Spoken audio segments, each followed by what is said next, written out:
नमस्कार। आज 24 जनवरी को वंस अगेन आप सभी के सामने सोचा कि क्यों न थोड़ा देर के लिए लाइव हो जाया जाए। लाइव जो है ये लोगों की उत्सुकता भी होती है, चलो सर लाइव आएंगे, थोड़ा डिमांडिंग होता है और बड़ा कंफर्टेबल भी रहता है। मैं अपने हिसाब से अपनी बातों को आपके पास रख देता हूँ, आप सुने ना सुने बट अगर आपको अच्छा लगे तो आप सुन भी सकते हैं, नहीं तो आप इग्नोर कर सकते हैं। बहुत अच्छा लगे तो आप शेयर कर सकते हैं,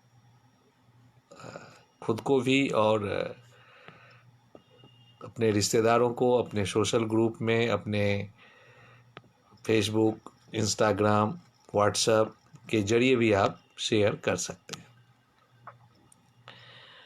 मैं थोड़ा हट के लीक से हट के बात कर लेता हूँ, बड़ा कंफर्टेबल। बीच बीच में कॉल थोड़ा डिस्टर्ब करता है तो कंफर्टेबली बैठा हूँ और दिमाग में एक विचार आया कि मैं कल न्यूज़ एक देख रहा था कि हमारे देश को, एक जनरेशन को बिल्कुल बर्बाद कर दिया गया।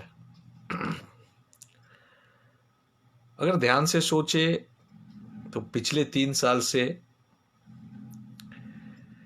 साजिश के तहत, महामारी के तहत,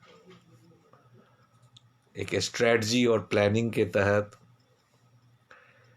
पूरे देश के स्कूल कॉलेज को बंद कर दिया गया।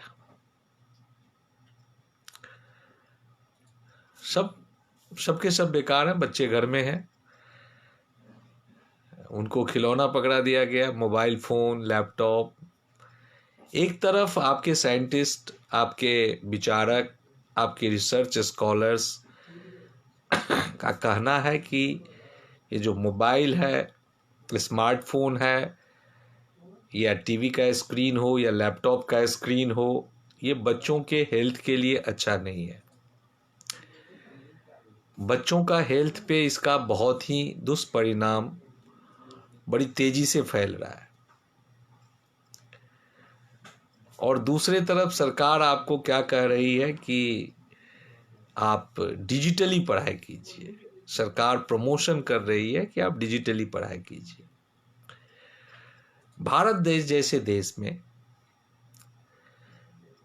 जैसे देश में जहाँ पे गांव है, मैक्सिमम लोग रूरल एरियाज या विलेजेस में रहते हैं, उस देश में जहाँ पे डिजिटली अभी लोग संसाधन नहीं है, उस देश में अगर डिजिटली पढ़ाया जाए तो उस पढ़ाई का मूल्य क्या होगा, उस पढ़ाई का रिजल्ट क्या होगा, परिणाम क्या होगा, ये आप समझ सकते हैं। हमारे देश को पूरे विश्व में उभरता हुआ इकोनॉमी, पावरफुल, क्योंकि हमारा एक ऐसा देश जहाँ पे सबसे ज़्यादा यूथ, यंग जनरेशन है, और पूरा विश्व को इस बात से खतरा है कि भारत आने वाले 20-25 साल के बाद दुनिया के सबसे ताकतवर देश हो जाएगा, यहाँ के जो यूथ है, क्योंकि दुनिया के सबसे ज़्यादा यूथ भारत में है, उभरता हुआ यूथ। एक साइंस एंड टेक्नोलॉजी में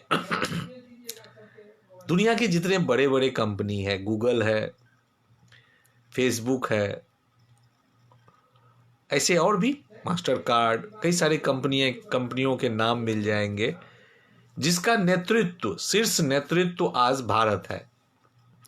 आज भारत के लोग उसके शीर्ष नेतृत्व पे बैठे हुए हैं। तो डर भी है कि भारत का जो टैलेंट है, भारत का जो नौजवान है, उभरते हुए नौजवान है, उसकी जो बौद्धिक क्षमता है, उसकी जो काम करने का क्षमता है, वो आने वाले दिनों में कहीं ना कहीं दुनिया पे भारी पड़ेगा, पड़ रहा है भारी। तो किस तरह से इनके इस जेनरेशन को, ये यंग जनरेशन, कमिंग जनरेशन को डैमेज कर दिया जाए। मेरी बात थोड़ी सी आपको सुनकर अटपटा सा लगेगा। एक सोची समझी चाल कि स्कूल को बंद कर दो। शासक जो होता है वो कभी भी अपने जनता को, जनतंत्र को बहुत ज़्यादा पढ़ा लिखा नहीं बनाना चाहता है। बहुत ज़्यादा पढ़ा लिखा होने के बाद जो अमेरिका ब्रिटिशर्स के साथ हुआ वही किसी भी शासक के साथ होता है।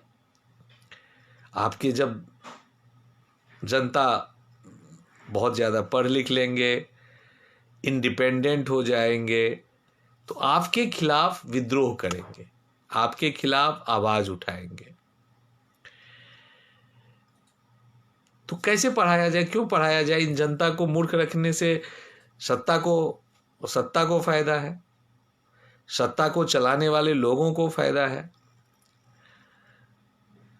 और जो सुपर पावर है, जो माफिया लोग हैं, अंतर्राष्ट्रीय गिरोह है, उनको पता है कि भारत उभरता हुआ इकोनॉमी और इतनी जनसंख्या, जहाँ पे युवा जनसंख्या है, वो आने वाले 5-10 साल में 2030 के बाद वो पूरा जब ब्लास्ट करेगा, उसका नॉलेज ब्लास्ट करता, कैसे डैमेज कर सकते हैं बताइए। आपको सोशल मीडिया, आपके बहुत सारे ऐसे साइट्स हैं जिसको नहीं होना चाहिए, फिर भी वो है। पोर्नोग्राफी साइट्स जिसको बोलते हैं, उसका परमिशन देना, ये सबसे जब नहीं हुआ तो देखिए स्कूल कॉलेज बंद करा दे। अरे भैया मत पढ़ाओ, काय को पढ़ाना? स्कूल कॉलेज को बंद करके शिक्षकों को सैलरी क्यों दे रहे हो? अगर स्कूल कॉलेज बंद है, बच्चे पढ़ाई नहीं कर रहे हैं, तो शिक्षकों को किस बात की सैलरी? शिक्षकों को भी खत्म, छुट्टी कर दो। एक तो हमारी शिक्षकों की क्वालिटी, आरक्षण को लेके आपने कई जगह देखा होगा, बहुत सारे स्कूल में शिक्षकों के पास इतना ज्ञान नहीं है कि वो शिक्षा दे पाए, बट फिर भी वो शिक्षक हैं, फिर भी वो 70, 75, 80 हज़ार रुपये ले रहे हैं। और कई बार वायरल होता हुआ आपने वीडियो देखेंगे कि छोटी छोटी चीज़ें शिक्षकों को नहीं आती, मगर वो शिक्षक हैं, वो शिक्षक हैं। नौकरी के नाम पे, बेरोजगारी को कम करने के नाम पे, आरक्षण के नाम पे ऐसे लोगों को जॉब मिल जाता है। हमारे यहाँ डिजर्विंग लोगों को कोई नहीं पूछता, रिजर्विंग लोगों को पूछता है हर जगह। अभी इलेक्शन है, आप देखिए, रिजर्विंग सारा का सारा जो गेम है वो आपको पता ही है। मैं अगर बोलूंगा तो आप कहोगे वो कास्ट और कम्युनलिज्म के आधार पे इलेक्शन लड़ते हैं।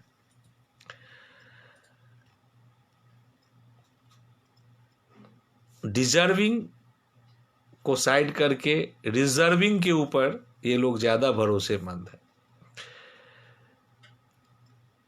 हमारे व्यवस्था का क्या होगा? पूरा समझिए, 3 साल से स्कूल कॉलेज बंद है, डिग्रियां बांट रहे हैं सरकार फ्री में, सभी को पास कर देते, सब मैट्रिकुलेशन पास, 12th पास, ग्रेजुएशन की डिग्रियां बांट रहे हैं।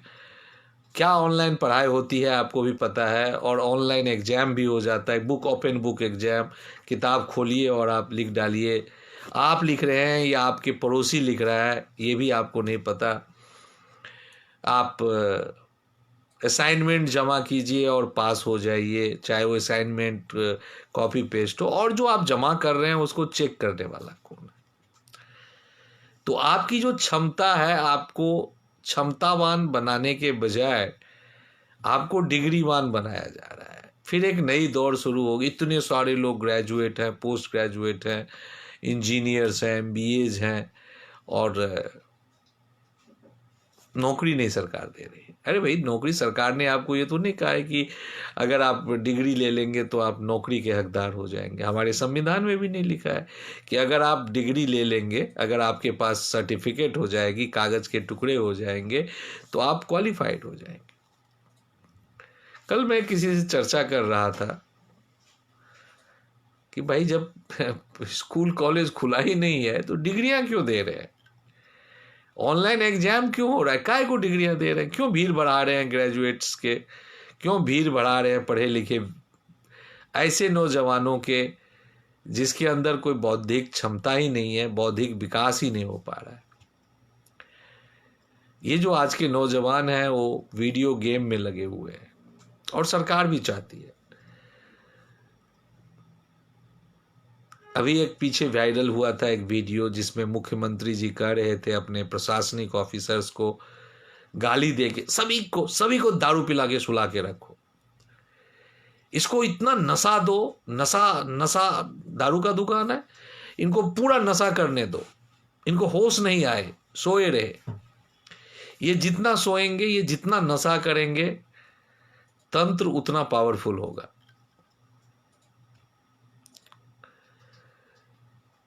हमारे बिहार में लालू जी थे तो उन्होंने पूरे के पूरे एजुकेशन सिस्टम को खत्म कर दिया। कारण क्या था? मूर्ख रहेंगे लोग तो जो शासन पे बैठा हुआ लोग होता है उसको, मूर्खों को जानवरों के भीड़ के तरह हुजूम को आप अपने हिसाब से डायरेक्शन दे सकते हो। और सोशल मीडिया है ही आपको आर्टिफिशियल डायरेक्शन देने के लिए, आर्टिफिशियल इंटेलिजेंस को यूज करके आपको घुमाने के लिए। तो पढ़ाएंगे लिखाएंगे तो विद्रोह होगा, पढ़ाएंगे लिखाएंगे तो देश विकास कर जाएगा। तो क्यों विकास करने दे, क्यों विकास करने? ये तो एक तंत्र है ना, अमीर के पास अमीर कैसे हो, गरीब को कैसे और गरीब। आपने देखा पिछले 2-3 साल में ऑलमोस्ट यही हुआ है, जो अमीर लोग थे वो ज़्यादा अमीर होते चले गए, दुनिया के सारे अमीर लोग अमीर होते चले गए हैं, और दुनिया के जो गरीब लोग थे वो गरीब होते चले गए हैं। तो ये तो व्यवस्था है, ये तो पूरा विश्व के, अभी आपने देखा होगा विश्व के हजारों अरबपति करोड़पति लोगों ने ओपन चिट्ठी लिखा है 100 से ज़्यादा राष्ट्राध्यक्ष को कि टैक्स मी मोर, कि आपको, आपका जो सिस्टम है, आपका जो टैक्सेशन का सिस्टम है वो गलत है, आप अमीर को अमीर बनाने में मदद करते हैं और गरीब को शोषण होता है। उसमें सभी लोग शामिल हैं, क्योंकि अमीर को अमीर बनाते हैं, वहाँ से पैसा आता है, फिर वो मूर्खों को मूर्ख बनाते हैं। जैसे पिछले कई सालों से आप देख रहे हैं कि अनाज फ्री में दिया जा रहा है, भोजन पेट पूजा करवाया और लोग खुश हैं। क्योंकि जब आप लोगों को अनुदान देंगे, पहले तो 500 रुपया में लोग बिक जाते थे, रात को 100 रुपया दीजिए, 500 रुपया दीजिए, एक बोतल दारू का दे दीजिए, लोग आपके सुबह आपको वोट डाल देते थे। आप याद कीजिए आज से 20 साल पहले जब वैलेट पेपर वाला सिस्टम था, पूरे रात के जो वर्कर्स होते थे उनका काम होता था कि रात को मोहल्ले में जाके दारू बांटना और पैसे बांटना, और उससे वोट आ जाती थी, और फिर 5 साल के लिए पावर में जाने के बाद फिर कौन पूछता है। तो ये जो अमीर लोग हैं उनको पता है कि यार ये बिकाऊ लोग हैं, इनको मूर्ख बना के रखो, ये बिकाऊ लोग हैं, ये दारू पे बिक जाएंगे। तो इसलिए देखते हो सारी सरकार दारू के लिए ओपन खोल रखा है। हमारे केजरीवाल जी तो खूब इसमें खिलाड़ी हैं, दिल्ली में दारू की दुकान खूब खोल रहे हैं, बहुत बहुत ज़्यादा मोटा पैसा लेके खूब पैसा बना रहे हैं दारू की दुकान खोल खोल के। और पंजाब में जाके क्या बोलते हैं कि मेरी सरकार आएगी तो हम नशा पे रोक लगाएंगे, दारू पे रोक लगाए, जो नशा पंजाब में जो फैला हुआ है नशा, उस पे रोक लगाएंगे। तो पब्लिक को नहीं समझ में आता, पब्लिक मूर्ख है, हम आप सब मूर्ख लोग हैं। आपको जैसे बनाया जाता है आप वैसे बन जाते हो। वही सरकार दिल्ली में घर घर, हर मोहल्ले में, हर गली में, चौराहे पे दारू का दुकान खोल रही है रेवेन्यू जनरेट करने के लिए, और जो लोग 2 पैसा कमाते हैं शाम को फिर दारू के थ्रू वो सरकार के पास कुछ उसका हिस्सा और कुछ अमीर लोगों के पास, ठेकेदार के पास। तो जो सरकार के पास पैसा आता है और जो ठेकेदार के पास पैसा आता है। कल मैं एक लेख पढ़ रहा था, आर्टिकल पढ़ रहा था कि कांग्रेस के सरकार जब हुआ करता था तब तो आम आदमी के 75% पैसा जो है वो घूम के सरकार के पास चला जाता है। और जब से ये अभी हमारा नया सरकार आया है तो 80% मनी रोटेट होके again goes back to government. तो आप जो पैसा आपको दिया जाता है वो आपके पास नहीं रहता है ना, वो लौट के उन्हीं के पास जाता है, क्योंकि उनको पता है ये मूर्ख लोग हैं, ये करेंगे क्या, पैसा देंगे। मान लीजिए किसानों के 2000 दे दिया, उस श्रम ई श्रम खाते में 1000 रुपया अभी यूपी में कुछ लोगों को मिला है, गाय पालन करने वाले को 2000 6000 रुपये साल के मिल गए। ऐसे बड़े सारे स्कीम है जिसके तहत आपके खाते में पैसे आते हैं, और वो पैसे खाते में आते हैं और कितने दिन टिकते होंगे ये नहीं मालूम, और कितने दिन आपके खाते में वो पैसे रहते हैं ये आपको हमको भी मालूम है। पर ये जो जनरेशन को जो खराब करने की एक नई पद्धति ईजाद की गई है, गुरुकुल, पहले गुरुकुल था, गुरुकुल बंद कर दिया गया। लोग माँ बाप अपने बच्चों को खुद पढ़ा लेते थे, वो भी सिस्टम धीरे धीरे ख़त्म हो गया।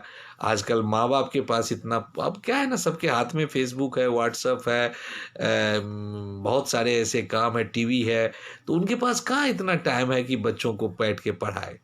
वो अब स्कूल खुलेगा तभी बच्चे पढ़ेंगे, कोचिंग सेंटर खुलेगा, ट्यूशन होगा तभी बच्चे पढ़ेंगे। अब ट्यूशन सेंटर बंद है, कोचिंग सेंटर बंद है, स्कूल बंद है, तो बच्चे तो पढ़ेंगे नहीं, और माँ बाप से वैसे भी बच्चे नहीं पढ़ते। ऐसा माहौल बना दिया गया है, तो बच्चे की पढ़ाई ख़त्म हो गई। अब ये जो बच्चे 3-4 साल से एजुकेशन लेस हो गए, और पिछले 3-4 साल से जो बच्चे डिग्री लेके पास हो रहे हैं, जो ग्रेजुएट कहला रहे हैं, ज़रा खुद सवाल पूछिए, इन बच्चों का भविष्य क्या होगा? क्या ये बच्चे कभी किसी कॉम्पिटिटिव एग्जाम के लिए क्वालिफाई कर सकते हैं? क्या इन बच्चों से आप लेक्चरर, प्रोफेसर, टीचर बनने की उम्मीद लगा सकते हैं? जिसने कभी पढ़ाई ही नहीं की, जिसने कभी किताब ही नहीं खोली, वो लोग क्या आगे चल के करेगा? क्या कैटर करेगा? क्या देश के लिए क्या करेगा? और हमारे जो तंत्र है, हमारे जो उनको इस बात के लिए जागरूक होना चाहिए, उनको इस बात के लिए आगे बढ़ना चाहिए कि जो हमारा भविष्य है, जो आने वाले हमारा कल है, इन बच्चों को हम क्या उपलब्धि गिनाएंगे? जब ये स्कूल कॉलेज, इनकी जो माहौल है, इनकी जो पढ़ाई लिखाई की एक हैबिट्स पैटर्न है, उसको ही अगर ब्रेक कर दिया गया, इन बच्चों का जो एक हैबिट पैटर्न्स था, जो एजुकेशन के प्रति एक लगाव था, गुरु और शिष्य के बीच का, टीचर की जो एक सम्मान थी, ये सब खत्म हो गया 2-3 साल में। खत्म, कहीं कुछ नहीं है। डिजिटली क्या हो रहा है? सब बेवकूफ बनाया जा रहा है एक दूसरे को। तो सत्ता को मजबूत किया जा रहा है या प्रजा को बेवकूफ बनाया जा रहा है, या अंतर्राष्ट्रीय माफियाओं की स्ट्रैटेजी को रूटेड किया जा रहा है, या आने वाले 3-4-5 साल में आप सरेंडर करने की स्थिति में आ जाएंगे, जैसे अभी कई सारे देश सरेंडर कर रहे हैं लोन ले लेके। इनके ऊपर इतना ज़्यादा लोन हो चुका है, इतना ज़्यादा उनके ऊपर ऋण है आज कि देश, अगर आपका देश ही गुलाम हो जाएगा तो आप क्या करोगे? आपको गुलाम होना पड़ेगा। आपकी बहु बेटियां बिकने लगेगी, आपके गुलामी देखिए ना, आप गुलाम होगे, क्या करोगे? फिर आप जाओगे सऊदी अरब, जाओगे मलेशिया, जाओगे। जब आप पढ़ोगे नहीं तो लेबर बनोगे, है ना? तो जो बड़े बड़े देश जहाँ इंपोर्ट किया जाता था पहले, हम इन भारत जैसे देशों से जहाँ नौकरों की इंपोर्ट हुआ करती थी, गुलामों का इंपोर्ट हुआ करता था, फिर होगा। आप पढ़ाई लिखाई नहीं किए हैं तो आप लेबर का काम करेंगे, और लेबर स्किलफुल लेबर के लिए काम करेंगे तो लेबर कहाँ से इंपोर्ट होगा? तो यहाँ तो डिग्रीधारी लेबर हो जाएंगे ना, ग्रेजुएट हैं बट उनको कुछ भी नहीं पता, उनको कुछ भी नहीं पता, दे डोंट नो एनीथिंग। वो पढ़े लिखे डिग्रीधारी है, उन्होंने बीकॉम एमकॉम कर रखा है, मगर उनको अकाउंटिंग का एबीसीडी नहीं पता, क्योंकि आपको कॉपी पेस्ट करके डिजिटल मार्केट जो पढ़ाई हो रही है अभी, तो आपको जब कुछ पता ही नहीं है तो आप किसी कॉम्पिटिटिव में कंपटीशन में खड़ा नहीं उतरोगे। और जो व्यक्ति एम्प्लॉय आपको एम्प्लॉयड करेगा उसके सामने आप टिक नहीं पाओगे, क्योंकि आप उनको रिजल्ट नहीं दोगे, काम नहीं दोगे।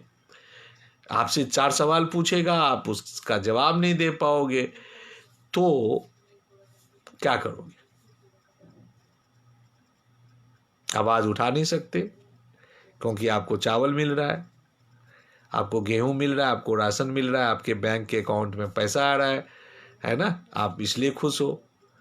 सोशल इम्प्रूवमेंट करना, सोशल इन्हेंसमेंट करना, और आदमी को हिजड़ा बनाना, आदमी को नपुंसक बनाना, देखिए मैं गलत शब्दों का यूज कर रहा हूं, बट एक्चुअली आप देखें तो मेंटली पैरालाइज्ड करने की स्थिति में आप सभी को खड़ा कर दिया गया। ये अमीरों की जो चाल है, जो सोशल सर्विसिंग के नाम पे आपको डोनेशन देने की जो प्रक्रिया शुरू की गई है, ये बेहद ही खतरनाक है। ये बहुत ही इसका दुष्परिणाम होने वाला है। और अगर आप इसी लालच में, अगर आप नहीं आज खड़ा होते हो, आज आप जागते नहीं हो, आप आज अपने पाँव पे खड़ा होने के लिए तैयार नहीं हो, तो आने वाले दिनों में ये आपके लिए कैंसर बन जाएगा।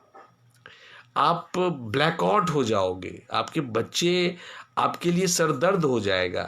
वो धोबी का कुत्ता आपने सुना है ना, ना घर का ना घाट का, तो वैसी स्थिति पैदा हो जाएगी जहां ना वो घर का बचेगा ना घाट का रहेगा, ऐसी स्थिति पैदा हो जाएगी।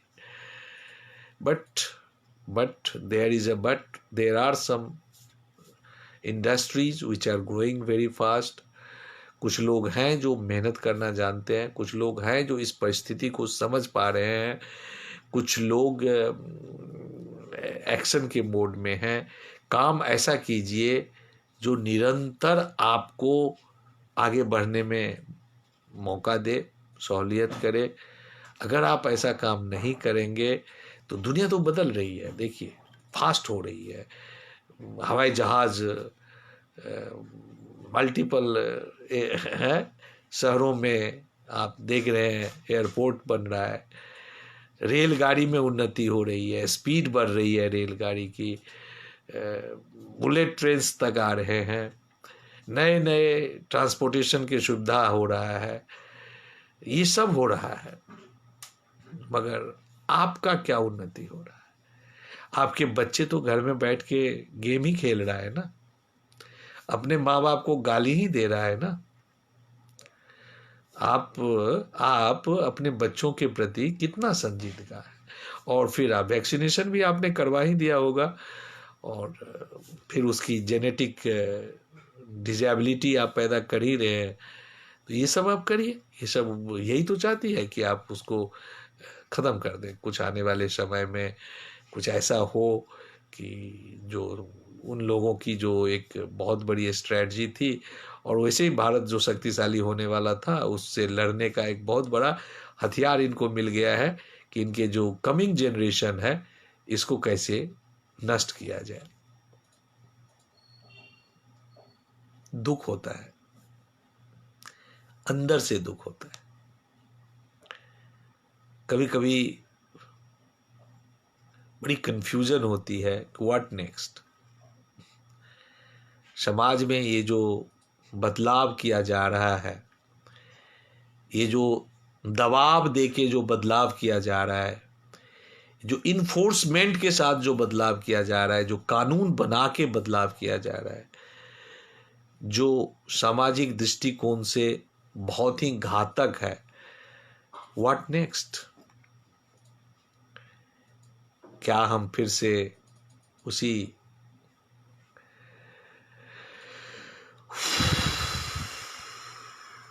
दुर्गति वाले जीवन को जीने के लिए तैयार किए जा रहे हैं, जहां ब्रिटिशर्स जहाज में भर भर के लोगों को गुलामी करने के लिए दूसरे देश ले जाया करते थे, याद है ना? हिस्ट्री आपने पढ़ी होगी। कोड़े लेके, चाबुक लेके गुलामों को जहाज पे लोड किया जाता था काम करवाने के लिए और फिर ले जाया जाता था। अच्छा है, बहुत अच्छा है, बहुत अच्छा है। हम इसी लायक है। लालची है ना, बहुत लालची लोग हैं, कुछ करना नहीं चाहते। तो फिर तो आपको जो हो रहा है आपके साथ वो सही हो रहा है। अगर आप कुछ करना नहीं चाहते तो जो कुछ भी हो रहा है वो सही हो रहा है, वो उसमें कोई किसी की गलती नहीं, वो होना ही चाहिए।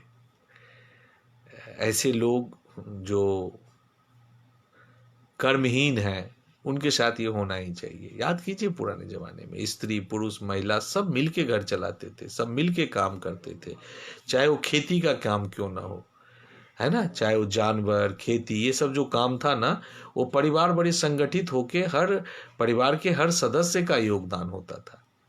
अब बहुत सारी चीज रेडीमेड है तो बहुत सारे सदस्य का कोई योगदान नहीं है। बस एक योगदान है, सोशल मीडिया पे जाके WhatsApp Facebook Instagram PUBG play station बहुत सारे खेल हैं जिस पे टाइम पास कीजिए और इंटरनेट का डेटा का पैसा भरिए। तो आमदनी तो उन्हीं को है। एक तो आपका सैद्धांतिक रूप से बौद्धिक हनन हो रहा है और दूसरे तरीके से आप वैसे ही बर्बाद हो रहे हो। चलिए सोचिए, अगर आपको लगे कि इसको ज़्यादा से ज़्यादा लोगों तक फैलाया जाए सोचने के लिए कि व्हाट नेक्स्ट, अगर ऐसे ही चला तो आपके बच्चों का क्या होगा? आने वाले कुछ सालों के बाद ये बच्चे जब आपको गाली देंगे तो आप कहाँ भाग के जाओगे? क्योंकि आप तो उनको राक्षस बना रहे हो, उनको तो आप एक मूर्ख इंसान बना रहे हो। आप उनको ना स्किल डेवलप हो रहा है ना कुछ नहीं, कुछ नहीं है, सब कुछ बंद है, क्या करोगे? तो आने वाले दिनों में आपके लिए तो एक पैरासाइट हो जाएगा और पैरासाइट खून चूसता है, तो चूसवाना अपना खून, और क्या कर सकते हैं? और हमारे पास क्या है? सरकार के खिलाफ तो आवाज नहीं उठा सकते ना। और सरकार क्यों? सरकार को फंडिंग होता है, सरकार को पैसा चाहिए इलेक्शन लड़ने के लिए और बहुत सारी चीजें हैं। मैं आपको क्या बताऊं, पावर पैसा से आता है और पैसा होना चाहिए। और आप पैसे के प्रति नहीं है, काम नहीं करेंगे, आप गलत तरीका को आजमाएंगे। सही तरीका से आप जो कानूनी तरीका है, गलत तरीका भी कानूनी है, बहुत सारे ऐसे गलत तरीका है जो कानूनी है और उससे अमीर लोग पैसा बनाते हैं। तो उस तरीका में तो आप जाएंगे नहीं, आप गलत तरीका में जाएंगे और उस लालच में आप मारे जाएंगे और आप मर रहे हैं, मरिए। ठीक है, थैंक यू वेरी मच।